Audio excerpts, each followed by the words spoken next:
Say this cold dog here, right? This is a cold dog. So we entering a topic of a cold dog. We're gonna diversify later to whether it's a female or a male. But the Chico López way is to address everything on level of success and excellence. So you're talking to me about a cold dog from a particular bloodline, that within this bloodline, this particular cold dog has a heavy influence of a particular bloodline that has had cold dogs in the past that were successful in anything. Obviously, they were not successful in performance as far as any activity because they were cold. So why are we talking about them if they were cold? I mean, if they did not have any particular success in performance. But then, historically, on certain bloodlines, certain individuals had cold dogs, females, that were extremely great producers. When they got crossed into a particular other bloodline or pair with a similar bloodline that it was of their same ID, crossing to a different bloodline, and when you put them together, you make an explosion. Okay? And so you need to understand the history behind it. So that cold dog female don't have a value on being a performance dog, but it has a value as a producer dog of great dogs. And most likely she's a daughter of a performing dog? Or most than likely is a direct daughter of a performing dog that comes from a certain bloodline. And when you start looking at these cold dogs that are of extremely great level, historically, at a high level of dogs, you're not going to be looking at the chump, the ghetto, the barrio, the low-life dogs. You're going to be looking at a great breeder like Hollingsworth. And Hollingsworth had these Patrick dogs. He was completely against anything that it was a cur dog. But he was absolutely pro-performance and more than anything else, pro-gameness. His decision-making, there's a breeding decision-making when he went to John Beamer's STP to breed to the heavy Patrick bred dog, and they offered him Buck, and he said, I don't want that grand champion Buck. He don't want him. He understood that Buck was a grand champion, very famous, very popular, but he also understood that this dog made a couple turns, helicopter turns. So he was not happy about this type of helicopter deal because some breeders like himself or myself will not tolerate helicopter dogs in our very recent breeding program. So when you have that moment of Hollingsworth, being Hollingsworth, looking at John Beamer as the man that didn't create but that campaigned those dogs. He said, I want the one loser you have that is a three-legged dog. He says, Jesus Cody. Oh, that dog is stupid. It's just game. He even ate his own leg. He said, that's the one I want. He was looking for gameness. And so Hollingsworth was the kind of guy. That's the engineering decision right there. That's the engineering decision that Ferrari makes, that other companies don't make, and so on and so forth. And at that particular moment, he said, I'm looking for this particular trail. He was looking for the gameness. He knew the gameness was the core, was the base.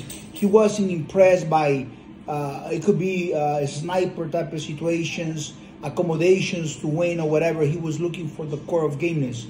And he understood that he loved gameness so much that he was patient and he was smart enough to know that some particular lines within the Patrick dogs were cold dogs. And I'm talking about females more than males. And he was looking, I don't like a cold male, by the way. The whole idea is, to me, is like actually disgusting. But in a female, historically, he understood that. And this is the kind of blessing I had when I started in the dogs. Back in 1990, I had black dogs. I had all these dogs. And I got rid of them within a year and a half, 2 years. I understood these dogs are not good for me. They're not on my level. Some of them were good dogs to other people, and I literally give them away. But Cheyenne, I was waiting for her. I was waiting for my princess to one day become a queen. And I was waiting for her and waiting for her, patiently waiting for her. She always got the best treatment than everybody. And she was cold, and she was cold, and she was cold. And I wouldn't mind if she was cold all her life. But one day, she got very jealous of me petting another dog. And all by herself, on that day, she decided that she could be a grand champion. And she showed me that she had this much potential, to the point that Jerry Waller from Dead Serious Kennels called me after that night, and he said, she's amazing. And then there was another guy in San Antonio that says that this guy called him and said, this is the reincarnation of BB Red. I mean, 11 minutes, completely amazing dog. Amazing, completely amazing. I was so proud of this dog. Everybody was against me. And she was... You were like the underdog. I was the heavy underdog. I was the happy underdog.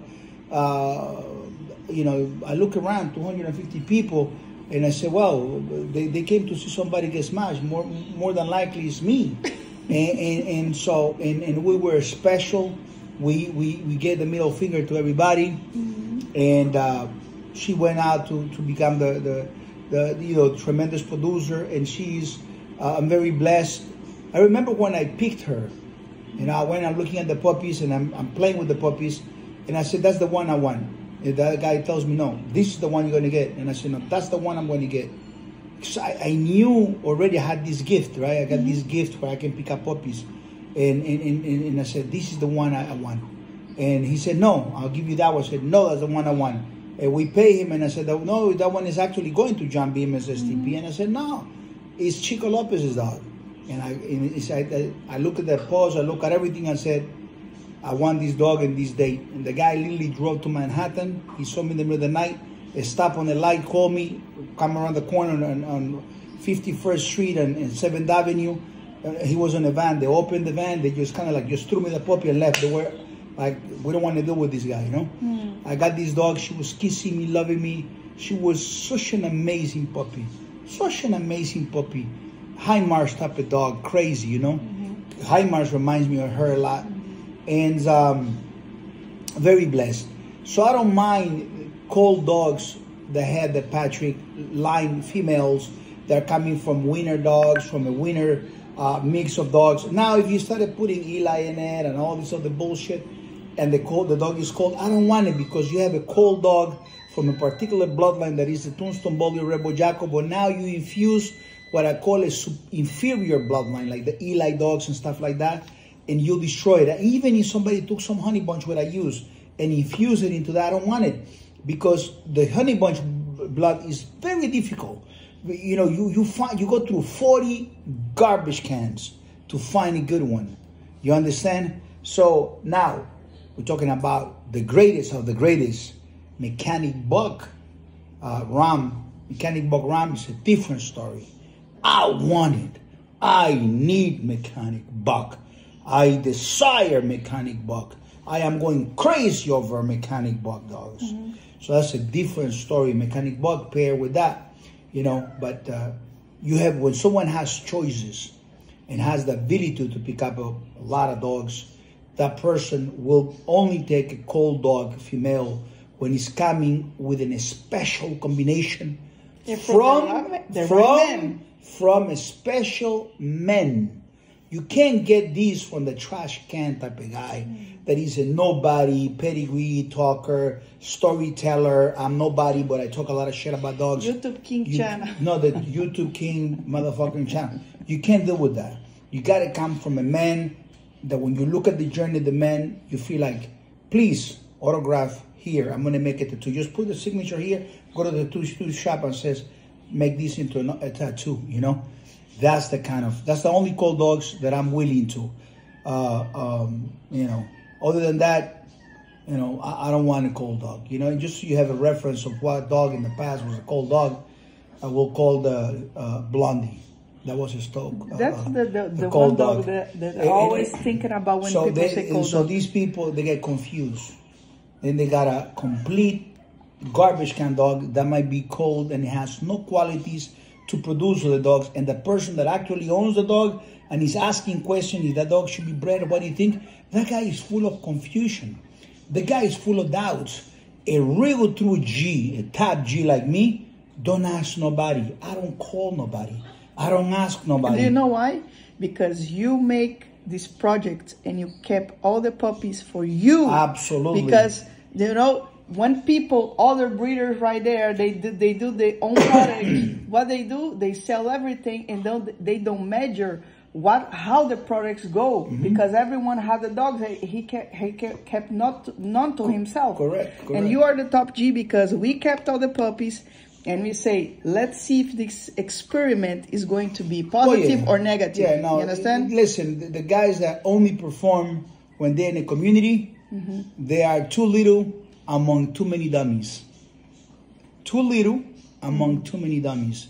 You can't be part of a community. The only way you can be part of a community, be successful, if you are a dog owner of a Chico López dog. That's the man, that's the success around. It's a circle of success, and you want to be part of it. Thank you very, very much. I got to eat. Bye-bye.